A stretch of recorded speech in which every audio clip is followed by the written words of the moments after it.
Hello everyone, আজকে day 13 of 30 days blog challenge. সকাল সকাল দাদার সঙ্গে একটু বেরিয়েছিলাম, এসে একটু চানাচুর খেলাম, তারপর তোমাদের সঙ্গে একটু মার গার্ডেনটা শেয়ার করে নিলাম। খুব সুন্দর ফুল ফুটেছে আজকে।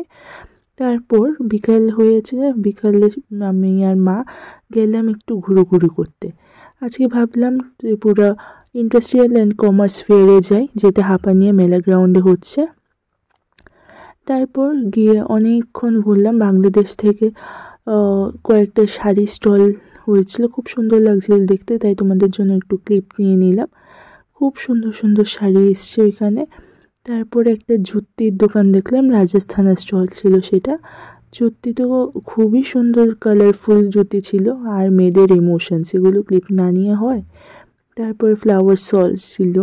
তারপর মার সঙ্গে অনেকক্ষণ ঘুরলাম। মাও ঘুরতে ভালোবাসে, আমিও ঘুরতে ভালোবাসি। মা আর আমি অনেকখানি ঘুরি, মানে উইকেন্ড হলেই ঘুরতে বেরিয়ে যাই। তারপরে সবার পরিচিত মুখ দীপান্বিতা দি আর প্রিয়াঙ্কা দির সঙ্গে দেখা হয়ে গেল। এইটা ছিল আজকের ছোট ব্লগ। হোপ তোমাদের ভালো লেগেছে। বাই সবাইকে।